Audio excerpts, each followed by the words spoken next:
warahmatullahi wabarakatuh. Selamat pagi semuanya. Semoga kita dalam keadaan sehat walafiat. Dalam kesempatan ini, kami dari kelompok 5 akan menyampaikan materi presentasi yang membahas tentang komunikasi bisnis melalui laporan.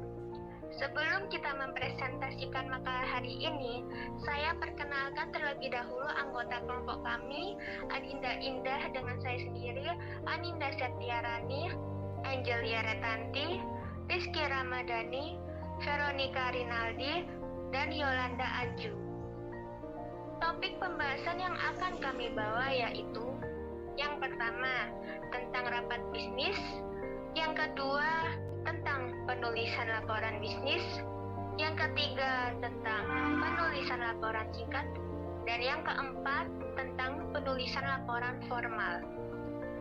Untuk presentasi pertama, saya persilahkan kepada rekan saya, Aninda Setiarani.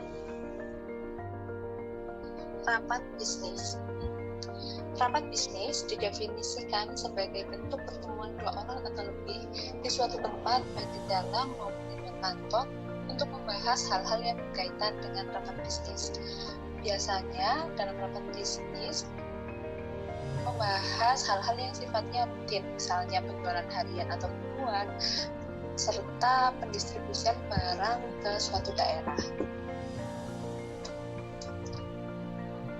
Selanjutnya, tujuan dari diadakannya rapat bisnis yang pertama yaitu berbagi informasi, yang kedua penjajakan ide atau gagasan, yang ketiga evaluasi ide atau gagasan, yang keempat pengambilan keputusan, yang kelima pembuatan dokumen, serta yang terakhir memotivasi peserta dari rapat bisnis.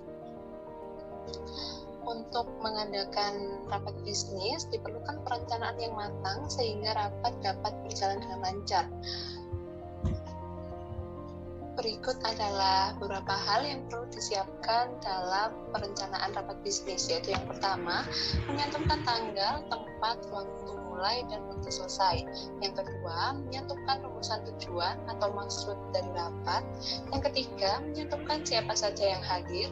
Yang keempat, membuat daftar topik yang akan dibahas sehingga rapat bisnis menjadi lebih terarah. Yang kelima, alokasi waktu untuk setiap topik yang akan dibahas. Yang keenam, bahan-bahan bagi peserta yang harus diselesaikan sebelum rapat dimulai. Dan yang terakhir, bahan-bahan rapat harus dibagikan kepada setiap peserta rapat bisnis selambat-lambatnya seminggu sebelum rapat bisnis diadakan. Selanjutnya adalah pembahasan mengenai pelaksanaan rapat bisnis. Untuk pengaturan tempat duduknya sendiri, rapat bisnis biasanya menggunakan 8 gaya. Ada yang pertama gaya persegi 4 atau boardroom style, yang kedua bentuk huruf U atau U-shape style, yang ketiga ada gaya ruang kelas atau classroom style, dan yang keempat adalah gaya melingkar atau circular style, yang kelima adalah gaya chevron atau chevron style, dan yang keenam adalah gaya modifikasi atau modified style, yang ketujuh adalah gaya setengah melingkar atau semi-circular style, dan yang terakhir adalah gaya kelompok atau cluster style.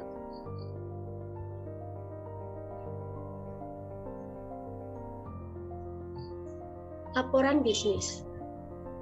Laporan bisnis menurut Herta A. Murphy dan Herbert W.H.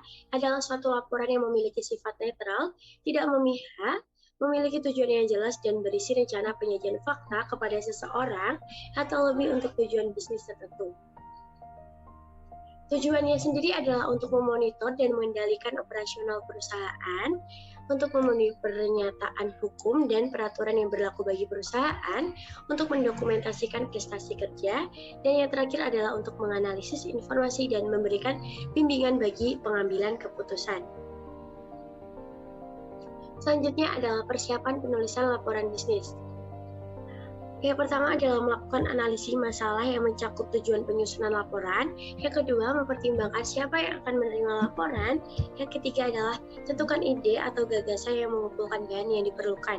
Yang kelima, menganalisis dan menafsirkan data. Yang keenam adalah mengorganisasikan data dan mempersiapkan outline akhir. Bagian pokok laporan bisnis. Yang pertama adalah pendahuluan. Biasanya di pendahuluan terdiri dari pemberi kuasa, layout atau rencana presentasi. Kemudian ada masalah, maksud penulisan, ruang lingkup, metodologi, sumber primer atau sekunder, latar belakang, definisi istilah, keterbatasan, dan rekomendasi. Kemudian ada pada bagian teks.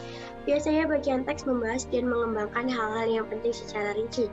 Penulisan laporan bisnis yang baik harus mencakup semua temuan fakta yang penting dan relevan. Kemudian ada pada bagian penutup. Bagian penutup biasanya berfungsi untuk merangkum laporan secara menyeluruh, mengambil kesimpulan atau memberikan rekomendasi.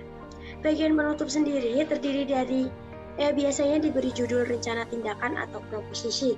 Pada bagian penutup biasanya terdiri dari rangkuman, kesimpulan, rekomendasi, rencana tindakan, dan proposisi.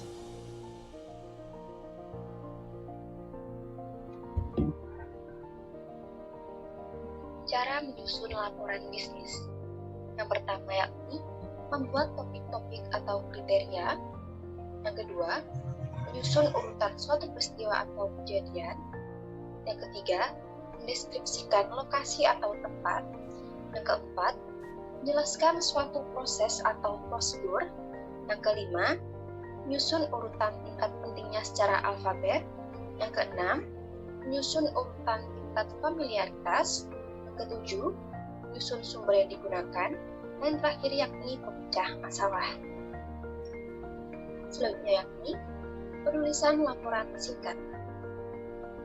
Pengertiannya yakni laporan singkat adalah laporan yang mencakup materi pendukung yang relatif sedikit pencapaian komunikasi yang efektif.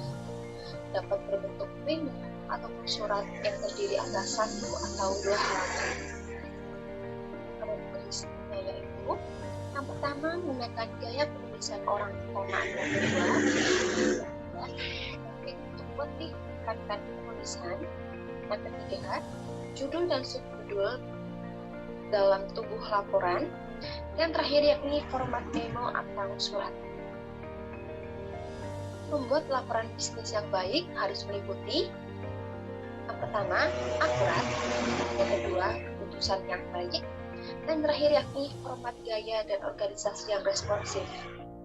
Dan perencanaannya yakni yang pertama pre-printed, yang kedua surat, yang ketiga memo, dan terakhir yakni manuskrip. Untuk selanjutnya akan dilanjutkan oleh teman saya. Kemudian, penentuan struktur dasar laporan. 3 masalah yang muncul dalam menentukan struktur dasar, yaitu apa yang ingin Anda informasikan, apa pendekatannya, dan metode apa yang ingin digunakan. Selanjutnya, pengorganisasian laporan formal. Pengorganisasian memo atau laporan informal dibedakan atas 2, yaitu laporan berkala dan laporan individual. Pengorganisasian laporan analytical dapat berbentuk laporan justifikasi, usulan bisnis baru, dan laporan troubleshooting. Dan ada penulisan laporan formal. Laporan formal secara umum, jumlah halaman laporan formal lebih banyak daripada jumlah halaman laporan singkat. Yang perlu dipertimbangkan, mendefinisikan masalah, membuat kerangka atau outline, menyusun rencana kerja, melakukan penelitian atau riset, dan menganalisis data. Format. Yang pertama, laporan informasi. Laporan informasi adalah laporan yang menyediakan informasi, fakta, dan data tanpa evaluasi dan rekomendasi, dan tanpa memberikan kesimpulan. Laporan informasi dapat berupa formal atau informal. Contoh laporan termasuk risalah rapat, laporan pengeluaran, dan laporan pengajuan. Yang kedua, laporan analitis. Laporan analitis adalah laporan yang memberikan informasi yang sama dengan informasi yang ada, tetapi juga mencakup analisis masalah dan memberikan solusi yang memungkinkan. Laporan analitik juga bisa berupa formal atau informal. Contohnya meliputi laporan tahunan, laporan kelayakan, laporan audit, laporan justifikasi, dan laporan penutupan. Tahap-tahap dalam menuliskan laporan formal adalah yang pertama, mendefinisikan masalah dan membuat pernyataan tujuan. Tahap pertama dalam menulis suatu laporan, baik laporan informasional maupun analitikal adalah mendefinisikan masalah. Pengetahuan tentang hal-hal yang berkaitan dengan masalah akan membantu penulisan dalam mendefinisikan masalah tersebut. Seringkali definisi masalah dalam suatu laporan telah ditetapkan oleh orang-orang yang memiliki otoritas dan atas masalah tersebut.